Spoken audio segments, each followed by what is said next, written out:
Good morning dear students. हमारे YouTube channel Siddharth school dot sir पर आपका हार्दिक स्वागत है।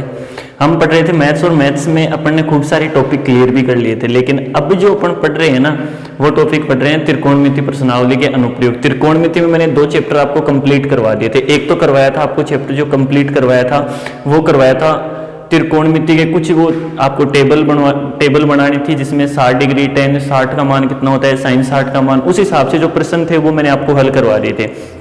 दूसरी बात, मैंने आपको वहां से उसके बाद में क्या सिखाया, सिद्ध करने वाले प्रश्न जो कंप्लीट प्रश्नावली 7वीं थी अपन ने कंप्लीट हल कर ली। अब इसी त्रिकोणमिति में एक प्रश्नावली एक चैप्टर और आपके लगता है जो है त्रिकोणमिति प्रश्नावली में अनुप्रयोग है। किससे? साइन कोस से अनुप्रयोग करके आपको एक पेड़ की ऊंचाई ज्ञात करनी पड़ेगी, एक टावर की ऊंचाई ज्ञात करनी पड़ेगी। आपको देगा क्या, उस टावर का बिंदु पर किसी उन्नयन कोण, अवनमन कोण और उन्नयन कोण के बारे में मैंने आपको बताया था। कौन सा कोण अवनमन कोण होता है, कौन सा कोण उन्नयन कोण होता है। अवनमन, अव का मतलब होता है नीचे, मतलब जो कोण क्षैतिज से नीचे बनेगा ना वो कोण हमेशा क्या कहलाएगा, अवनमन कोण कहलाएगा। और उन्नयन कोण जो क्षैतिज से कहाँ बनेगा, ऊपर बनेगा। मतलब अपनी आंखें जो है, आंखों से जो आप समांतर मतलब पैरेलल दिशा में एक रेखा खींचोगे और उस रेखा से यदि ऊपर बनेगा कोण तो वो कोण कौन सा कोण कहलाएगा, उन्नयन कोण कहलाएगा। और यदि उसी क्षैतिज रेखा से नीचे कोई कोण बनेगा ना तो वो कोण कौन सा कोण कहलाएगा, अवनमन कोण कहलाएगा। ठीक है, ये भी मैंने आपको क्लियर बता दिया था। इसमें मैंने आपको कुछ छोटे छोटे प्रश्न आपको हल करके भी बताए थे कि किस प्रकार से आपको उन प्रश्नों को हल करना है यदि आपको ऐसा प्रश्न मिल जाए तो। ठीक है, सीधी सी बात कहूं, एक तो इसमें समकोण त्रिभुज का प्रयोग होगा। कौन से त्रिभुज का? समकोण त्रिभुज का। ध्यान रखना त्रिभुज होगा, लेकिन पूरी प्रश्नावली इस त्रिभुज पर आधारित है। मैंने बताया था त्रिकोणमिति में समकोण त्रिभुज ही काम आने वाला है, तो समकोण त्रिभुज पर आधारित ये प्रश्नावली है। दूसरी बात, इसमें आपको ऊंचाई क्या निकालना है, ऊंचाई निकालनी है। बोल देगा एक टावर है जिसका मतलब एक दरख्त, जैसे ये टावर है, इस टावर की ऊंचाई नहीं दे रखी, इसके आधार बिंदु से 10 मीटर की दूरी पर कोई बिंदु स्थित है, उस बिंदु से यहाँ का जो कोण है वो कोण आपको दे देगा और कहेगा कि आप इसकी क्या ज्ञात करो, मीनार की ऊंचाई ज्ञात करो, टावर की ऊंचाई आप ज्ञात करो। ठीक है, तो ये कोण आपको जैसे मान लो 30 डिग्री दे देगा तो आप यहाँ से ज्ञात करना पड़ेगा। और करेंगे किस हिसाब से, मैंने आपको एक सूत्र बताया था, कौन सा, लाल बट्टे कक्का वाला सूत्र बताया था। लाल बट्टे कक्का का जो सूत्र है उस सूत्र के हिसाब से अपन को इस प्रश्नावली को हल करना है। सर लाल बट्टे कक्का क्या होता है बेटा? समकोण त्रिभुज में 3 भुजाएं होती हैं जिनको 3, जैसे अदर कोई त्रिभुज होगा उसमें अपन उन भुजाओं को नाम नहीं दे सकते, लेकिन समकोण त्रिभुज में इन तीनों भुजाओं का नाम होता है। और क्या नाम होता है? जैसे कोई कोण 90 डिग्री का उस त्रिभुज में बन रहा है ना, समकोण त्रिभुज में 90 डिग्री का जो कोण बन रहा है ना, उस कोण के सम्मुख भुजा का जो नाम होगा वो सदैव क्या होगा, कर्ण। और ध्यान रखना समकोण त्रिभुज में जो सबसे बड़ी भुजा होती है वो कर्ण ही होती है। मैंने आपको बताया था त्रिभुज का एक नियम होता है। क्या नियम होता है कि त्रिभुज में यदि कोई भुजा बड़ी है ना तो उसके सम्मुख कोण क्या होगा, बड़ा होगा। और यदि त्रिभुज में कोई भुजा छोटी है ना तो उसके सम्मुख कोण क्या होगा, छोटा। सेम यही बात उस पर लगेगी कि यदि कोई कोण छोटा है तो भुजा भी क्या होगी, छोटी होगी, और यदि कोई कोण बड़ा है तो भुजा भी क्या होगी, बड़ी होगी। ये चीज आप हमेशा नोटिस रखें। तो ध्यान रखना समकोण त्रिभुज में सबसे बड़ी जो भुजा होती है वो क्या होती है, कर्ण होती है। ये चीज मैंने आपको पहले भी नोटिस करवाई है। ठीक है, फिर इसके बाद में अपन देखते हैं 2 भुजाएं बच गई। इन 2 भुजाओं को अपन किस प्रकार से डिसाइड करते हैं? देखो सबसे और मोस्ट इंपोर्टेंट बात यह है कि जहां आपको ये कोण नहीं देगा ना, ये थीटा की जहां आपको बात नहीं करेगा ना समकोण त्रिभुज में, तो आप सर आधार और लंब 2 भुजाएं बच गई। एक तो हो गया कर्ण, एक बच गया आधार, और एक क्या बच गया, लंब बच गया। तो ये 2 भुजाओं, इनको किस प्रकार से आप डिसाइड करोगे कि कौन सी भुजा इसका आधार है, कौन सी भुजा लंब है? जब आपको थीटा की बात नहीं करें, लेकिन आपको पता है इस प्रश्नावली में क्या होने वाला है, प्रत्येक जगह ये थीटा काम में आएगा। तो थीटा होगा वहां अपन अलग तरीके से करेंगे, जहां थीटा नहीं होगा ना वहां तो आपको सीधी सी बात ये ध्यान रखनी है कि त्रिभुज कौन सी भुजा पर टिका हुआ है, सर इस भुजा पर टिका हुआ है, इसका मतलब ये भुजा इसकी क्या हो जाएगी, आधार हो जाएगा। लेकिन ध्यान रखना जब बात करेंगे इस थीटा के आधार पर, और वास्तव में इस थीटा के आधार पर ही अपन इन शेष 2 भुजाओं का क्या करते हैं, डिसीजन ले पाते हैं कि ये कौन सी भुजा है, ये कौन सी भुजा है, इस भुजा का नाम क्या होगा और इस भुजा का नाम क्या होगा। अब जैसे मान लो मेरे को ये थीटा 30 डिग्री दिया हुआ है, थीटा ये वाला काम में आएगा, अपने ये वाला काम में आएगा, तो इस थीटा के सामने की भुजा जो रहेगी ना वो सदैव लंब रहेगी। तो सर बात तो वही हो गई, तो बच गया क्या हो गया, आधार। तो सर अपन तो इसको तो डायरेक्ट ही कर लेते कि साहब ये आधार है, ये क्या बच गया, लंब।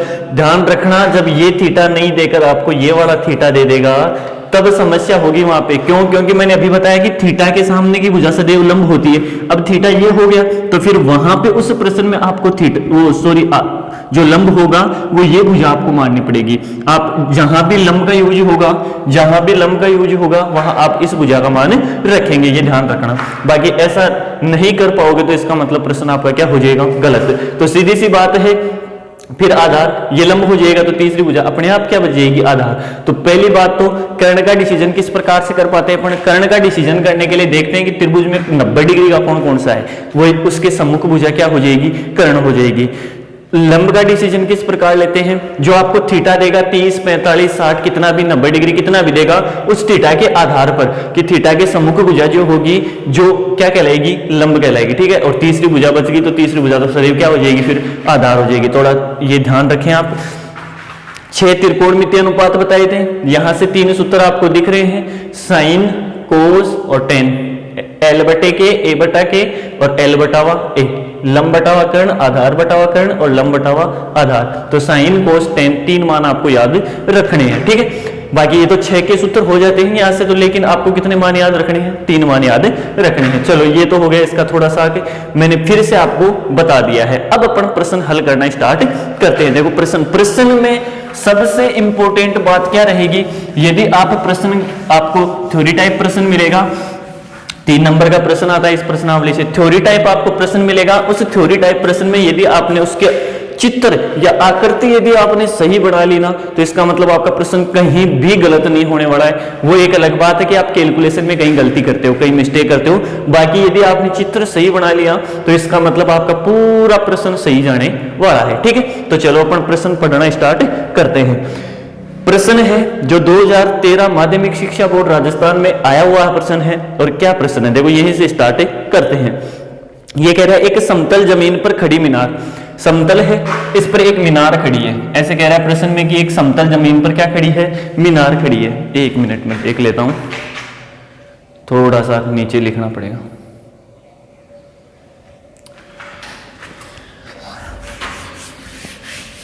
ये समतल जमीन पर ये मीनार खड़ी है। ठीक है, ये मीनार है। अभी मैं इसको नाम दे देता हूं कि साहब ये मीनार ए बी है।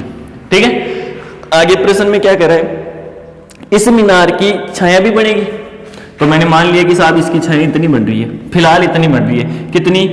ए बी मीनार है, इसकी छाया कितनी बन गई? बी सी छाया बन गई। भाई इधर सूर्य रहेगा तो छाया इधर ही बनेगी, आप इधर करोगे तो इधर बन जाएगी छाया, कोई दिक्कत नहीं है। वो तो आप चलो नॉर्मली मैं प्रश्नों का जो मतलब मान जो भुजा बढ़ाऊंगा ना वो इस तरफ ही बढ़ाऊंगा, आप इधर भी इसको बढ़ा सकते हैं, कोई समस्या नहीं है। ठीक है, तो ए बी मीनार है, उसकी छाया की लंबाई कौन है? बी सी है। ठीक है, अब ये क्या कह रहा है कि इस छाया की लंबाई 40 मीटर और बढ़ जाती है। कितनी बढ़ जाती है? पहले कितनी थी? 20 थी, अभी बढ़ेगी तो यहां से बढ़ेगी, तो ये 40 मीटर और बढ़ जाती है। ये वाली बढ़ गई है कितनी? 40 मीटर, और मैंने इसको नाम दे दिया डी। ठीक है, आया समझ में? क्या कि ये जो CD है, ये CD अब ज्यादा बढ़ गई, लेकिन ये बढ़ी क्यों? क्योंकि इसका जो पहले कोण था कि वो अब वाले कोण की तुलना में या तो घटा है या फिर क्या हुआ है? बढ़ा है। लेकिन ये प्रश्न में कह रहा है कि जबकि सूर्य का 49 कोण 60 डिग्री से घटकर 30 डिग्री हो जाता है, मतलब पहले कितना था? ये कह रहा है 60 डिग्री से घटकर 30 डिग्री हो जाता है, तो पहले वाला तो ये रहेगा, इसका मतलब ये तो कितना था? 60 डिग्री, अब कितना हो गया? 30 डिग्री हो गया। ठीक है, तो ये कोण हो गया। अब बताओ कोण कब घटेंगे और कब बढ़ेंगे? बताओ, ये सूर्य है, ये ज्यादा ऊपर जाएगा तो ये छाया कम होती जाएगी। जब सूर्य बिल्कुल ऊपर रहेगा तो छाया बिल्कुल कम होगी, लेकिन जब सूर्य नीचे जाता जाएगा तो ये छाया और बढ़ती जाएगी। पता है आपको, सुबह या शाम को आप जब भी अपनी छाया देखते हो तो काफी लंबी दिखती है, तो ये बढ़ेगी कब? जब ये कोण क्या हो जाएगा? कम हो जाएगा। मैं एक चीज आपको और यहां बता देता हूं, ध्यान रखना बेटा। जैसे ये है मीनार, जिसका झुकाव इस मीनार के साथ कम होगा ना, मतलब झुकाव क्या होगा? कम होगा, वो कोण हमेशा क्या होगा? बड़ा होगा। देखो एक तो मैंने यहां कोण बना दिया और एक यहां बना दिया। अब ये इस रेखा के साथ इसका झुकाव ज्यादा है या फिर इसका ज्यादा है? बताओ, इसका ज्यादा है, इसका मतलब ये कोण जो रहेगा ना वो कम रहेगा और ये वाला कोण क्या रहेगा? अधिक। आप यहां से भी इस चीज को नोटिस कर सकते हैं, ध्यान रखना थोड़ा सा। ठीक है, तो चलो ये हो गया इतना। अब प्रश्न में क्या कह रहा है कि साहब इस मीनार की क्या याद करनी है? ऊंचाई याद करनी है। तो मैंने मान लिया कि मीनार की ऊंचाई कितनी है? h मीटर है, ठीक है। फिर इसके बाद में ये वाला मान भी मानना पड़ेगा मेरे को, क्यों, ये वाला है नहीं ना मेरे पास। या फिर आप चाहो तो इसको BC भी अप्लाई कर सकते हो और चाहो तो इसको कुछ मान भी सकते हो। चलो मैंने मान लिया कि ये अक्स है, मीटर में है माप, तो मीटर में मान लिया, ये भी क्या हो जाएगा, मीटर। अब अपन ने क्या क्या माना, पहले तो अपन ने माना सर एक तो मीनार की ऊंचाई और एक क्या माना, ये जो BC दूरी, मतलब ये क्या थी, पहले क्या थी, मीनार की छाया की लंबाई। तो मैं यहां लिख देता हूं, क्या लिख देता हूं कि माना मीनार की ऊंचाई, मीनार की ऊंचाई h मीटर तथा छाया की लंबाई अक्स मीटर है। कितनी है, अक्स मीटर। ये दो ही मान माने थे अपन ने, दोनों मैंने क्या कर दिए, लिख दिए, ठीक है। उन्नयन कोण कितने दे रखे हैं, उन्नयन कोण दे रखे हैं आपको साहब, एक तो दे रखा है 30 डिग्री और एक दे रखा है 60 डिग्री, ठीक है। ये उन्नयन कोण दे रखे हैं। दूसरी बात आपको CD का मान कितना दे रखा है, सर CD का मान दे रखा है 40 मीटर, ठीक है। अब यहां देखो कितने कोण दिए आपको, दो कोण। ये चीज हमेशा नोटिस रखना, यदि प्रश्न में आपको दो कोण दिए ना तो ध्यान रखना वहां एक त्रिभुज से काम नहीं निकालना है। मैंने पहली वाली क्लास में बताया था वहां एक एक कोण ही प्रश्न में आ रहे थे, लेकिन यहां दो कोण प्रश्न में आ गए, तो इसका मतलब आप थोड़ा सा भी ध्यान रखना कि जहां दो कोण की बात कर लेना वहां जरूर प्रश्न में दो सूत्र काम में आने वाले हैं। सूत्र कौन से सर, लाल बट्टा कक्का वाले, भाई लाल बट्टे कक्का वाले सूत्र ही काम में आने वाले इसमें। तो ये लाल बट्टे कक्का वाले कितने सूत्र लगेंगे, दो सूत्र। इसका मतलब दो त्रिकोणमितीय अनुपातों का क्या होगा, यहाँ पर प्रयोग होगा, ठीक है। अब वो कैसे होगा, हो सकता है एक का भी हो जाए, भाई जैसे मान लो दोनों में लंबकर्ण सेम है तो कोई दिक्कत नहीं, अपने पास एक साइन का भी यूज हो जाए, लेकिन उसको कितनी बार अप्लाई करना पड़ेगा, 2 बार। कारण उसका कि अपने पास कोण कितने आ गए, 2। यदि कोण आपके पास एक ही है तो उस प्रश्न में आपको केवल एक बार अप्लाई करना है, जहां दो कोण की बात कर ले प्रश्न में आपको 2 बार उस सूत्र को अप्लाई करना है, ठीक है। तो इसके लिए देखो, एक तो त्रिभुज मेरा बन गया ABC, तो बना त्रिभुज ABC, कौन सा है, समकोण त्रिभुज। तो समकोण त्रिभुज ABC में, अब इस समकोण त्रिभुज की आप बात करोगे तो बेटा थीटा ये बड़ा है, इसको बोली जाओ आगे वाले को, ये रह गया समकोण त्रिभुज ABC, दिख रहा है आपको, ये लो, ये वाला समकोण त्रिभुज ABC हो गया। थीटा कितना है, 60 है, तो कोण लिख देता हूं मैं, कोण थीटा बराबर कितना डिग्री, 60 डिग्री लिख दिया, ठीक है। फिर इसके बाद में ये थीटा के सामने की भुजा सदैव क्या रहेगी, क्या रहेगी, अभी बताया था, थीटा के सामने की भुजा लंब रहेगी, तो लंब कितना है AB और क्या है इसका मान h मीटर। फिर शेष बच गई भुजा, भाई ये तो 90 डिग्री रहेगा, तो शेष बच गई भुजा, ये क्या कहलाएगी। अब कहोगे सर ये 90 डिग्री कैसे हो गया, बेटा मीनार जो कड़ी रहेगी ना बिल्कुल धरातल के साथ 90 डिग्री के कोण पर रहेगी, ऊर्ध्वाधर रहेगी, थोड़ी भी झुकी हुई रहेगी, ऐसी मीनार इसमें काम में नहीं लेगा, जो या तो थोड़ा सा झुकी हुई या फिर गहरा झुकी हुई है। ध्यान रखना, मीनार जो लेगा, स्तंभ जो लेगा, टावर जो लेगा, पेड़ जो लेगा, सभी चीजें जो भी लेगा ना, आदमी जैसे मान लो कोई प्रश्न में आपको बताया कि एक आदमी खड़ा है जिसकी ऊंचाई इतनी है, तो ऐसा कोई भी प्रश्न आ जाए उसमें ध्यान रखना आपको यहां बिना कुछ सोचे समझे यही ध्यान में रखना है कि हमेशा ये धरातल के साथ में कितने डिग्री का कोण बनाने वाला है, 90 डिग्री का कोण बनाएगा, ठीक है। तो लंब AB बराबर h मीटर, ये क्या हो गया, आधार कितना हो गया BC, कोण है BC है सर, और कितना हो गया, अक्स मीटर हो गया, कितना हो गया, अक्स मीटर। 3 मान मिल गए, सूत्र अपन अप्लाई कर देंगे। बताओ जी, एक तो आपके पास क्या है मान, लंब है सर, और क्या है, आधार है। तो लंब और आधार में यहां से सूत्र देखो कौन सा लग रहा है, लंब और कर्ण में साइन, आधार और कर्ण में कोस, लंब और आधार किस में, टेन में। मैंने बताया था टेन अधिकतर यूज होगा प्रश्नों में, तो टेन का सूत्र लग जाएगा। मैं यहां से लिख देता हूं, चूंकि टेन थीटा बराबर क्या हो जाएगा, लंब बटे वे आधार। लंब का मान कितना, चलो यहां नीचे लिख लेते हैं, टेन थीटा की जगह कितना आएगा, 60 डिग्री। लंब का मान कितना रहेगा सर, h रहेगा, आधार का मान अक्स रहेगा।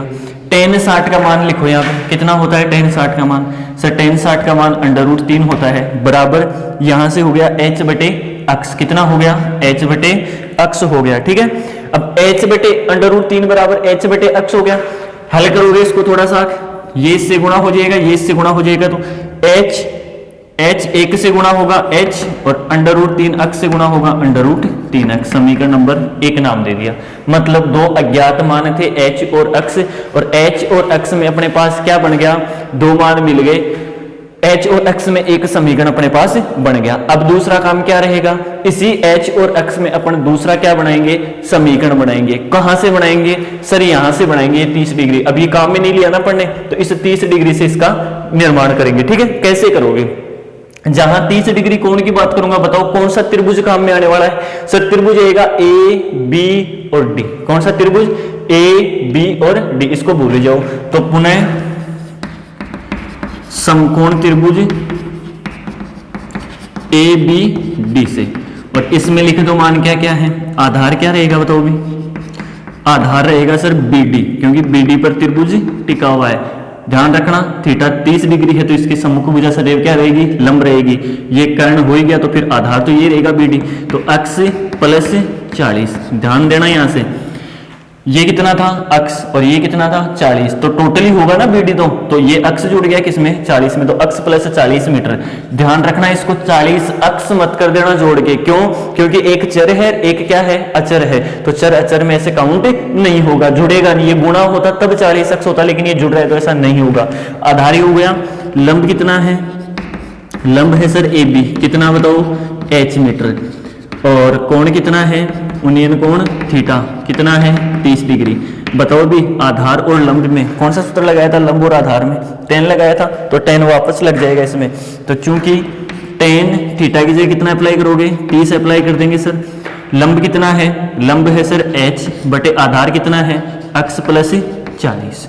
आगे हल करोगे tan 30 का मान कितना होगा बताओ भी, 1 बटा अंडर रूट 3, और बराबर होगा किसके, h अपॉन x प्लस 40 के। क्या करेंगे, हल कर लेंगे, वज्र गुणा करवा दो, अंडर रूट 3h ये दोनों गुणा होगे और ये इससे गुणा होगा तो x प्लस 40। बताओ बेटा मान किसका चाहिए, अपन को मान किसका चाहिए। सर मान तो अपन को मीनार की ऊंचाई ज्ञात करनी है, ये तो पूछा ही नहीं ना कि पहले मीनार की छाया की लंबाई कितनी थी। अपन को केवल प्रश्न में इतना ही पूछा है कि मीनार की ऊंचाई, तो इसका मतलब किसका मान चाहिए, h का मान चाहिए। अब ध्यान रखना यहां से आप क्या करोगे, प्रश्न में मान निकालने के लिए जिसका आपको मान चाहिए, जैसे h का मान चाहिए, तो जो दूसरा अदर मान है ना, वहां से आप एक मान हटा लो। जैसे मैं x है, ये दूसरा मान था, तो यहां से x बराबर क्या हो जाएगा, ये तो इधर ऐसा कैसा है, ये 40 इधर आएगा तो कहीं का हो जाएगा, माइनस का हो जाएगा।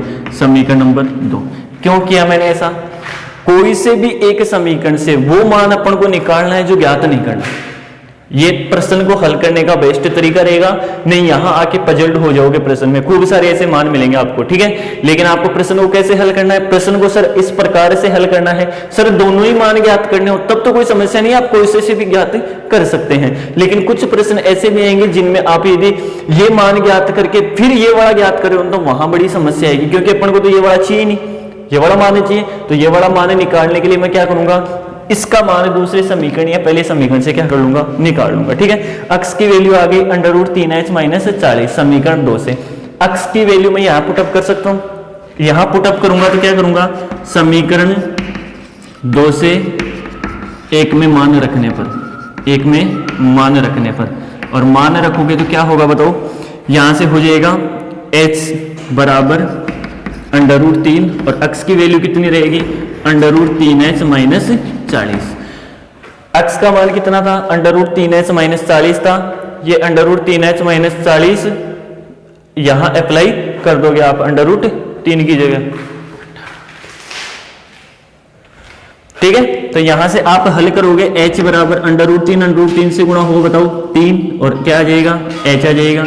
अंडर रूट 3 40 से गुणा होगा तो माइनस का 40 अंडर रूट 3, ठीक है। पूरा समीकरण अपना h में बन गया। h का यहां से आप क्या निकाल सकते हो, डायरेक्ट मान निकाल सकते हो, ठीक है। ये 3h, ये h उधर जाएगा तो 3h माइनस h, और ये 40 अंडर रूट 3 इधर आ जाएगा तो कहीं का हो जाएगा, प्लस का हो जाएगा। 3h में से h गए कितने h, 2h बराबर कितने 40 अंडर रूट 3, और यहां से h का मान कितना आ जाएगा, 40 अंडर रूट 3 बटे कितना 2, भाग दोगे कितनी बार जाएगा, 20 बार। h बराबर कितना आ जाएगा, 20 अंडर रूट 3। आगे हल करोगे 20 गुणा अंडर रूट 3 की वैल्यू आपको पता है 1.732 होती है, गुणा करोगे तो कितना हो जाएगा 34.64। ठीक है, ये इसकी क्या हो जाएगी, ये इसकी क्या हो जाएगी, मीनार की ऊंचाई हो जाएगी। किसकी ऊंचाई हो जाएगी, मीनार की ऊंचाई हो जाएगी। तो यहां से आप आराम से ज्ञात कर सकते हैं। तो इस प्रकार से आपको प्रश्नों को हल करना है। बेटा ये प्रश्न राजस्थान बोर्ड 2013 में माध्यमिक जो मेन एग्जाम होती है उसमें ये प्रश्न आया हुआ है। बहुत अच्छा प्रश्न है, इसी प्रकार के प्रश्न आपको एग्जाम में पूछता है। ठीक है, तो इस प्रश्न को आप इस प्रकार से हल करोगे तो इसमें 3 नंबर पूरे आपको मिल जाएंगे। आपको जो माना है वो भी लिखना पड़ेगा, किस प्रकार से आगे आपको प्रश्न को हल करना है वो भी आपको यहाँ अप्लाई करना पड़ेगा। ठीक है, जो सूत्र आप काम में ले रहे हो, जैसे मैंने tan थीटा का लिया तो tan थीटा लिख दिया, L/A होता है, मान रख दिया, हल कर लिया। फिर मैंने बताया आपको कुछ चीजें प्रश्नों में ये नोट रखनी पड़ती है आपको कि किस प्रकार से आप प्रश्न को हल करने वाले हैं। ठीक है, यदि आप इसी प्रश्न को इस प्रकार हल नहीं करके भाई दोनों समीकरण बना लिए, लेकिन आप पहले अक्स का मान निकालते और फिर किसका, अक्स की सहायता से एच का मान निकालते, तो प्रश्न क्या हो जाता, बड़ा हो जाता। और बड़ा अपन को प्रश्न को करना नहीं है, शॉर्ट एंड स्वीट आंसर प्रश्न में देने हैं। ठीक है, तो ये थोड़ा सा आगे ध्यान रखें। प्रश्न मैं उम्मीद करता हूं समझ में आया होगा, और यदि नहीं समझ में आया आप इसका स्क्रीनशॉट ले सकते हैं और एक बार फिर से आप वीडियो को देख सकते हैं, एक बार फिर से क्लास को देख सकते हैं। ठीक है, जहां नहीं समझ में आए आप कमेंट जरूर कीजिएगा। मैं ये थोड़ा सा ऐसे मान के चलो, आप अभी स्टार्टिंग में इसको पढ़ रहे हो ना, देखो मैंने केवल चित्र बनाया, आप यदि किताब और रब को भी साथ में लेके बैठोगे, साथ में आप प्रश्न को पढ़ के चित्र देखोगे ना, तब समझ में आएगा। चित्र ऐसे समझ में नहीं आने वाला है। ठीक है, तो इस प्रश्नावली में स्पेशली आप ध्यान रखें कि किताब आपके साथ में होनी चाहिए। ठीक है, तो चलो इससे आगे अपन एक प्रश्न देखते हैं, क्या प्रश्न है।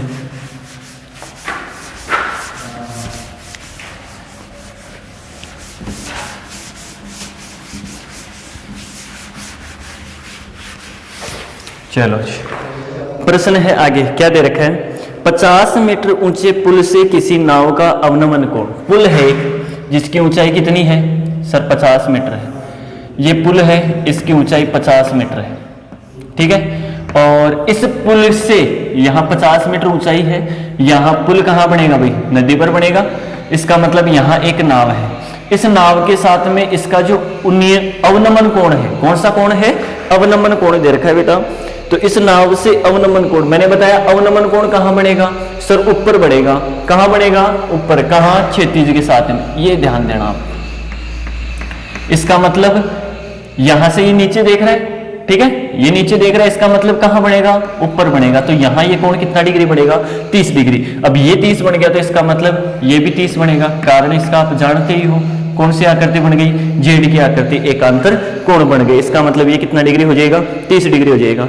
पूछ क्या रहा है कि इस नाव की इस पुल से दूरी ज्ञात कीजिए, ये ज्ञात करनी है आपको। ये अक्स मीटर क्या बताया मैंने, ये उन्नयन कोण और अवनमन कोण समझने का थोड़ा सा फर्क भी है, आप इसको बड़े अच्छे से सीखोगे, ध्यान रखना। क्योंकि प्रश्न में कई बार उन्नयन की अवनमन की जगह अवनतास या उन्नतास कोण भी मैंने आपको बताया था, इसका दूसरा नाम ये भी दे देता है प्रश्न में। तो आप इस चीज में ज्यादा दिमाग ना लगाएं, इसमें केवल इतना ही ध्यान रखें कि जो उन्नतास होगा वो क्या होगा, उन्नयन कोण होगा, और अवनतास होगा वो क्या होगा, अवनमन कोण होगा। अवनमन कोण सदैव यहां बनेगा, फिर उसको जेड की आकृति में बना के यहां लेके आना पड़ेगा। ठीक है, ये चीज आप हमेशा नोटिस रखें। अवनमन कोण की जहां प्रश्न में बात हो जाएगी वहां आपको ये रेखा धरातल के समांतर खींचनी पड़ेगी। ठीक है, और यहां ये कोण बनाना पड़ेगा। हमेशा हमेशा यहां क्या करना पड़ेगा आपको, क्षैतिज रेखा मतलब जेड की आकृति में एकांतर कोण बना के ही ये कोण लेके आना है। ठीक है, देखो प्रश्न में अपन को ये पूछा है मीटर होगी, जब ये मीटर है तो ये भी मीटर में आएगी। ठीक है, मैंने मान ली माना क्षैतिज से नाव की दूरी, क्षैतिज तल से नाव की दूरी और कितनी है, अक्स मीटर है। ठीक है, मीनार की पुल की ऊंचाई कितनी है, पुल की ऊंचाई है सर 50 मीटर। ठीक है, कोण कितना है, अवनमन कोण है, लिख देना अवनमन कोण कितना है, 30 डिग्री है। ठीक है, यहां नाम दे देता हूं ABC, समकोण त्रिभुज ABC में, और समकोण त्रिभुज ABC में क्या होगा, ये तो हमेशा 90 डिग्री रहेगा। ध्यान रखना, ये इसके साथ 90 डिग्री का कोण बनाएगा, तो ये तो 90 डिग्री रहेगा। अब यहाँ 90 डिग्री के सामने की भुजा ये कर्ण, तो फिर ये क्या बच गई, थीटा के सामने की भुजा लंब, और ये क्या हो गया, आधार। आपको एक तो दे रखा है लंब, एक दे रखा है आधार। लिख देता हूं, समकोण त्रिभुज एबीसी में लंब AB कितना रहेगा, बताओ भी, 50 मीटर रहेगा। आधार BC कितना रहेगा, आधार BC अपन ने माना है कितना, अक्ष मीटर, वैल्यू ज्ञात भी करनी है, अक्ष मीटर, ठीक है। कोण कितना है, कोण थीटा कितना है, कोण थीटा है सर 30 डिग्री। अब बताओ लंब और आधार में, अभी बताया था हमने लाल बट्टा कक्का से कौन सा सूत्र अप्लाई होने वाला है सर, लंब और आधार में लाल बट्टे कक्का से tan थीटा अप्लाई होगा। तो चूंकि tan थीटा बराबर क्या होगा, लंब कोण आधार। यहां से आप मान रखोगे tan थीटा की जगह कितना अप्लाई करोगे, थीटा की जगह सर 30 अप्लाई करना है, 30 हो गया। लंब का मान कितना है 50, और आधार का मान कितना है सर, आधार का अक्ष है tan 30 का मान 1/√3 बराबर 50/वे अक्ष। क्रॉस मल्टीपल करोगे, यहां से अक्ष और यहां से 50/√3। इसका मतलब जो पुल है उस पुल से नाव की जो क्षैतिज दूरी होगी वो कितनी होगी, 50/√3। काय में था मात्रक मीटर में, तो ये मीटर आ जाएगी। ध्यान रखना, आपको यदि यहाँ प्रश्न में पता है कि √3 की वैल्यू कितनी है, पता है √2 का मान होता है 1.414, और √3 की जो वैल्यू होती है वो होती है 1.732। ये आप नोटिस करके रखें इस प्रश्नावली में। कई बार आपको प्रश्न में लास्ट में ये भी डाल देगा कि √3 बराबर 1.732 यूज करके इसको हल करें, तो आपको फिर ये वैल्यू याद होनी चाहिए। बाकी तो प्रश्न में आप इतना छोड़ दोगे तो भी कोई समस्या नहीं है, लेकिन यदि आपको पता है कि √3 का मान आपको आता है तो यहाँ आप इसको लिख के गुणा करवा के ही उसको उत्तर दे, ठीक है। तो ये ध्यान रखना, 50/√3 मीटर भी इसका सही आंसर है, और यदि आप √3 की जगह 1.732 रख के हल करोगे वो भी इसका सही आंसर होगा। तो 36 से नाव की दूरी कितनी आ जाएगी, 50/√3 मीटर आ जाएगी, ठीक है। चलो जी, एक प्रश्न और अपन हल करते हैं, ऐसा ही प्रश्न है। क्या प्रश्न है, देखो प्रश्न है, धीरे धीरे पढ़ाऊंगा, 2, 3, 4 क्वेश्चन लास्ट होंगे एक दिन के। आप इसको बड़े आराम से सीख सकते हो। यदि आपको सीखना है, आपको अच्छे नंबर लाने हैं, तो मैं आपके लिए ही हमेशा के लिए मैं 2, 3 लास्ट प्रश्न जो होंगे ना वो 4 प्रश्न होंगे, 4 से 5वां प्रश्न मैं नहीं करवाने वाला, तो आप 4-5 प्रश्न आप डेली के सीख सकते हो। देखो प्रश्न क्या कह रहा है, 10 मीटर ऊंचे भवन के शिखर से एक टावर के शिखर का, मतलब एक तो दे दिया क्या, भवन, और एक क्या दे दिया, टावर। तो देखो 2 दिए हैं, चलो जी मैं बना लेता हूं। ये तो हो गया साहब टावर, क्या हो गया, टावर। अब बड़ा कौन होगा, टावर होगा या भवन होगा, सर टावर होगा बड़ा, तो चलो जी छोटा बना लिया भवन। और ये कहाँ स्थित है, दोनों ही धरातल पर स्थित है। कहाँ स्थित है, धरातल पर स्थित है, ठीक है। ये हो गया भवन, वो सॉरी टावर, और ये हो गया भवन। भवन की आपको ऊंचाई दे रखी है, क्या दे रखा है कि 10 मीटर इस भवन की ऊंचाई है, कितनी है, 10 मीटर। प्रश्न में कह रखा है 10 मीटर ऊंचे भवन के शिखर से, तो ये शिखर हो गया इसका, और ये क्या हो गया इसका आधार। इस शिखर से टावर के बारे में क्या कह रहा है, टावर के शिखर का उन्नयन कोण, किससे, यहां से टावर के शिखर का उन्नयन कोण कितना है। अब कैसे बनेगा बताओ ये कोण, तो ध्यान रखना, इस क्षैतिज रेखा के समांतर यहां से अपन को एक रेखा खींचनी पड़ेगी। अब जब अपन ये वाली रेखा यहां से खींच लेंगे तो ये वाला कोण हो जाएगा, और ये वाला कोण कितना डिग्री हो जाएगा, कितना डिग्री हो जाएगा, ये वाला कोण दे रखा है आपको उन्नयन कोण 60 डिग्री, कितना दे रखा है, 60 डिग्री दे रखा है, ठीक है। तो ये तो हो गया भवन के शिखर से टावर के शिखर का उन्नयन कोण कितना डिग्री, 60 डिग्री हो गया, ठीक है। दूसरा इसमें क्या कह रखा है कि इसके आधार का अवनमन कोण। अब बताओ पहले इसने किसका आधार, प्रश्न में कुछ ही नहीं कह रखा है, केवल इतना। प्रश्न ये एग्जाम में आया हुआ है, काफी बार एग्जाम में आया हुआ है, ध्यान रखना। प्रश्न अपन को कह रहा है, क्या कह रहा है कि इस भवन के शिखर से, इसके शिखर का उन्नयन कोण तो 60 डिग्री है, और इसी शिखर से इसके आधार का, किसके आधार का, मीनार या टावर के आधार का अवनमन कोण। अब बताओ बेटा अवनमन कोण अभी बताया था मैंने आपको, कहां बनेगा सर, अवनमन कोण तो यहां बनेगा। तो यहां कितना डिग्री बता रखा है प्रश्न में, प्रश्न में कह रखा है कि साहब ये 45 डिग्री का बन रहा है, कितने डिग्री का, 45 डिग्री का। मैंने आपको यह भी बताया था कि जहां अवनमन कोण की बात होगी वहां आपको कौन सी आकृति बनानी है, जेड की आकृति। अब ये यहां 45 बन रहा है, तो इसका मतलब ये वाला कोण कितना डिग्री बन जाएगा, 45 डिग्री बन जाएगा। प्रश्न में आपको पूछा है टावर की ऊंचाई ज्ञात कीजिए, तो टावर तो ये वाला था, इसका मतलब इसकी ऊंचाई क्या मान ली मैंने, h मीटर मान ली, ठीक है। दो कोण आ गए भाई, एक तो 60 डिग्री आ गई, एक 45 डिग्री आ गई, दो कोण आ गए तो कितने अज्ञात मान रहेंगे, दो अज्ञात मान रहेंगे। इसका मतलब ये दूरी कितनी हो जाएगी, अक्ष मीटर हो जाएगी। तो यहां से मैं प्रश्न में पहले तो लिख दूंगा, चलो नाम दे देता हूं ए बी सी और डी, और ये हो गया ई।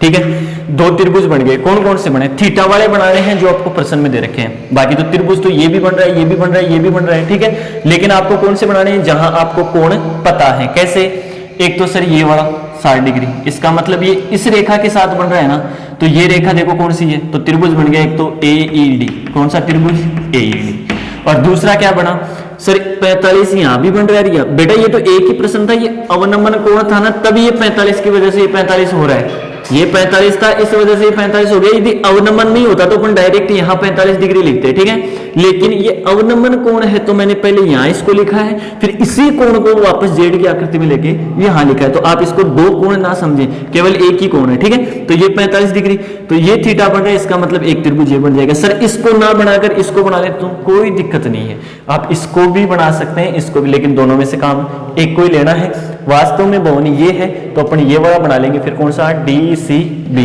तो एक त्रिभुज बन जाएगा DCB, दो त्रिभुज बन गए। ठीक है, जो भी आपको माना है, जो भी आपने लिखा है वो आप लिख दोगे, फिर इसके बाद में मैं डायरेक्ट प्रश्न हल करवाने वाला हूं। ठीक है, कैसे करोगे आप, एक तो समकोण त्रिभुज, समकोण त्रिभुज AED में।